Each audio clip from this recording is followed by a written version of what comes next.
What's going on YouTube? Welcome back to yet another video. This is MN Mike Outdoors coming at you live, unslept, unshaven, and honestly not really sure if we're even gonna have safe ice today. But regardless, it is 6:30 in the morning. I am here at the harbor in Duluth, Minnesota, and we are doing walleye things today. Today is currently December 14th. So we are very much in the early season. The harbor just froze over like 2 days ago, I think. So I'm gonna take my sweet time getting out there. I'm gonna be wearing my ice picks, checking the ice with my spud bar. Hopefully we have enough safe ice to set up a shack and be able to fish comfortably this morning. But man, I'm excited for this one, guys. Like I said, walleyes are the goal. I'm feeling really good about today. We have had a crazy cold snap this last week, and now the temperatures are just starting to climb. So I think these fish are gonna be munching today. Aside from that, I don't really have much else to say. I don't really want to waste time. Like I said, I still need to check the ice and make sure it's good. So I'm going to put the camera down, unload all of my gear, and start making my way out there and, I don't know, find a spot to get set up for the morning bite. You guys should definitely stick with this one. If we can find a good spot, if we can find enough safe ice, I think we're going to get some fish today. So make sure you guys stay tuned. Next time you guys see me, I'll probably be in my shack. I'm going to stop wasting time. I'll talk to you guys in bed.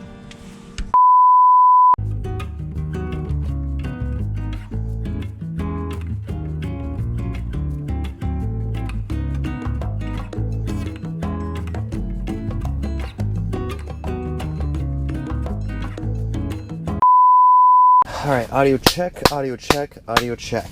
All right, so to say that I got out here on time would be a vast overstatement of my abilities. I definitely underestimated how long it would take to make sure that this ice was safe. But we're doing good right now. I think most of this harbor is rocking 5-6 inches of ice, and then there are some openings that will drop down to 4 inches. Yeah, 3.5, 4, kind of like the spot where we're at right now.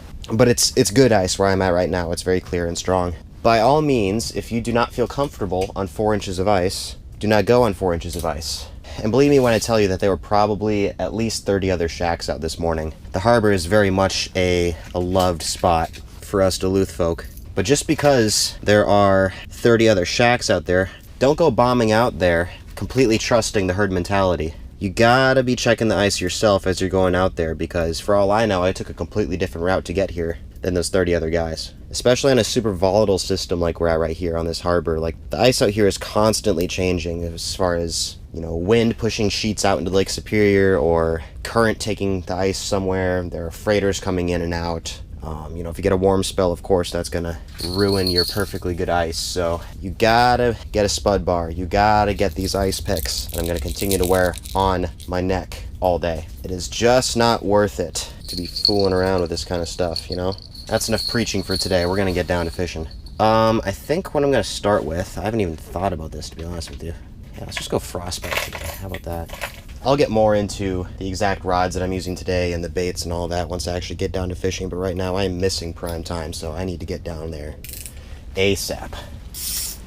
Alright, so this is the lure I'm going to be starting out with today. This is the Frostbite Tantrum Rattlebait, the 1.8 inch version in Frosty Clownfish, and I do have it tipped with a little minnow head just for extra flavor. This is my very first ice fishing trip of the year, so this is very exciting. We're doing this, guys. Absolutely crazy. Drinking coffee. It's still hot. That's what I'm talking about. I'm looking down at my chest camera, and it is still quite dark because, again, it literally just got light outside, so you can't really see much on the chest cam as of right now, but it's more so there for audio's sake. We're back, we're back, we're back. And immediately on my phone. It's okay, guys, I'm just letting my buddy Ben know that there's safe ice out here. Oh, there's a good fish. Oh my gosh. I was totally distracted. Yep. Oh, he's gonna eat. He's gonna eat. There's two. There's two. Oh my goodness. Alright, going down the bottom. There we go. Got him. There we go, baby. There we go. Oh, it's a good one, too. Oh my goodness. Oh, come on, come on. Get on up here. Heck yeah, baby! Let's go! Walleye on the board, baby! That's a nice one, too. Heck yeah! On... Oh, gosh. On the Frostbite Tantrum, baby. That's exactly what I'm talking about. Came in, saw the mark, and I did the bucking bronco thing for a little bit, but he was not having that, so I dropped it down in the mud, banged it around the sand, and when I went to lift it up out of the mud, he was on, baby. Yeah, he got that treble good too. That's exactly what we're talking about. I don't have my pliers. I forgot them. That's kind of crazy. I cannot believe I forgot my pliers. That was so stupid. This is a risky move, but I'm gonna try using scissors to get this rattlebait out of his face. Okay, let's measure him and see if he's legal. He is. He's 18 3/4. Do I want to keep you? I think I should. Nah, I'm actually gonna let him go. I don't know about filleting fish today, but the next one I get that's a little bit smaller, like an inch or two smaller, I'll keep him. For now, I'm happy just catching fish. That took no time at all. I've been fishing for 10 minutes. Let's get back down there. Yeah, I was in the middle of sending a text, and then I looked down at my graph, and there's this big red mark underneath my lure. So I did the bucking bronco thing, and he left and turned around, stared at it for a while, and then I dropped it in the mud, and that's the trick, man. They like it out of the dirt. I don't know why. Catching walleyes, drinking coffee? Man, this is the good life here. Okay, why are you... It's my... Yeah, I'm fouled up, that's why. Oh shoot, there's a fish down there. There's actually a fish down there. The wrong time to be clowning around right now. Literally the instant I pulled that lure out of the water, because my minnow head had fouled with my back treble, that kills the action of your rattlebait, so I had to pull that up to fix it, and the instant I did that, that mark showed up. Oh, there we go, there we go, there we go. He's back, he's back. Yep, there we go, baby. That's a good one. That one's not bad. Oh yeah. No! Shoot! Oh, no! Oh, man. That was another 18 to 20. It fouled on my transducer. Shoot. That sucks, man. I don't know if that caught on the chest cam or what. That was another good fish, man. Okay, so I gotta pull that deucer out immediately. So he hit it up in the column. That was weird. Oh, he's back. Nope, that's a different fish. That is a different fish. Guys, we're on him right now. Yep, he's coming. He's coming. He's gonna kill. He's gonna kill. There we go. Instant, instant, instant, instant, instant. Yes, sir, baby. That's what I'm talking about. Number 2. Number 2 on the Frostbite Tantrum. Heck yeah, buddy. Rattlebait walleyes. And that one I'm gonna kill. I'm gonna eat you. Oh yeah. Look at that. Pretty little walleye. That one's probably gonna be... Oh shoot. I'm gonna just bonk him on the head with something. What am I gonna hit him with? I guess I got hit with a scoop here. Dude, let's go. 2 walleyes in like 15 minutes. Let's get back down to business. And you'll notice I'm stripping line out of my reel. I'm not opening my bail per se. I'm just pulling it out manually, and that's just to make sure that I don't have any loops that form on my reel, and just to make sure I'm constantly testing my drag and make sure it's in fighting shape. 2 walleyes in 15 minutes. And one of them is gone. He's gonna be lunch. Oh shoot. That wasn't recording for any of this, was it? Ridiculous. Just ridiculous.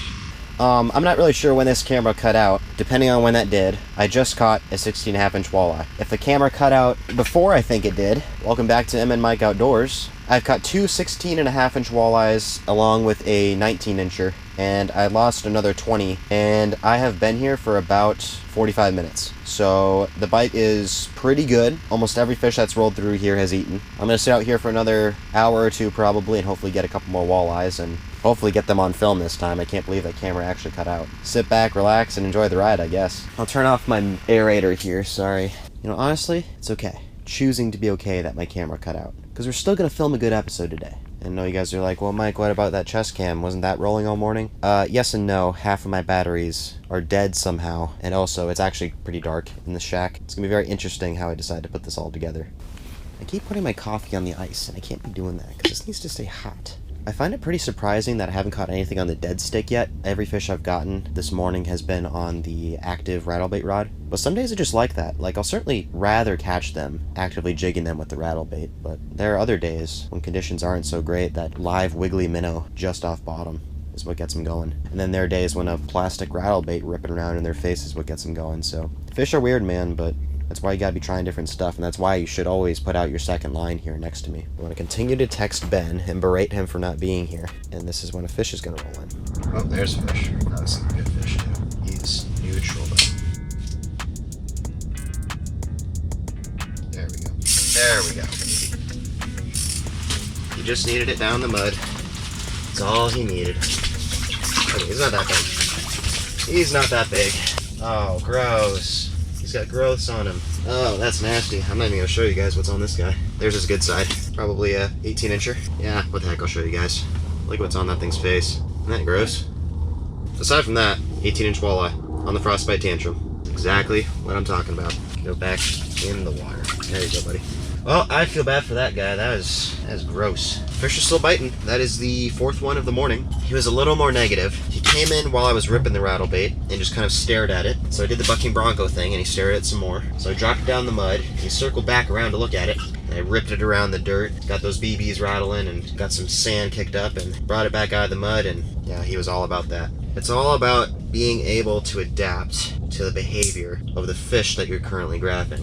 Because anyone can come out here and do exactly what I'm doing and mark fish. Because I gotta be honest, there are fish everywhere here in this ecosystem. It's just being able to take those opportunities and really capitalize on them. And that's an easy speech to make today because we have fantastic conditions and these fish are just in a hungry mood. There are some things you can't learn from YouTube, and one of those is just being able to make adjustments on the fly as you're currently graphing fish and adjust your presentation to how they're responding. But yeah, that's been the deal thus far this morning. It's just that Frostbite Tantrum 1.8-inch in Frosty Clownfish. I do have it glowed up with one of these gitsy little UV flashlights, and I do have it tipped with a minnow head. So I'm giving these fish no excuse whatsoever to turn down my presentation. But that's what it's all about, man. Rattlebait walleyes in Duluth, Minnesota. I've missed this. This fishery definitely got a huge break last year because we had such a warm winter and it never really froze over. I think these fish got a little bit of a break from human activity. I mean, it definitely shows because when I came out here this morning, there were about 30 shacks. Half an hour before sunup, I'm sure there's even more right now. I'll stop talking. Let's get back to fishing. Oh, there we go. There we go. Oh, he crushed that. He crushed that. Oh my goodness. He ate that like 3 feet off bottom. That was awesome. That was stinking awesome. Okay, I promise I did not snag him. Yeah, I just got turned around in the middle of that flopping, but look at that little Minnesota beauty. Yeah, look at that. Rattlebait to the face, perky dorsal. Exactly what I wanted. These little guys will give you the hook to the hand, so you gotta be careful. Okay, I'm guessing he's gonna be just a little too big to eat. Oh no, he's 17. He's 17. We're gonna kill this one too. Yeah, we're gonna have an awesome little fish fry today. I'm gonna whack with my ice scoop. I'm super gun shy now that I saw that one that had the growths on him. So even though my minnow head is still on here, I'm gonna swap it out for a fresh one, just because I'm sure it lost a lot of that juice in the fight. And also I just have plenty of minnows to spare, so I might as well. Okay, I gotta get this camera battery changed. Oh shoot, there's a fish. There's a fish too. Oh my gosh, it's a big one. It's a good fish.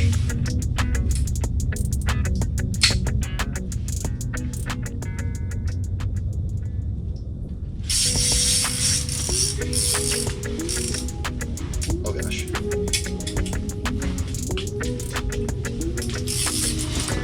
Okay. Alright, that camera is still rolling. I thought it was off. That was off. Oh, okay. Let's go. Let's go.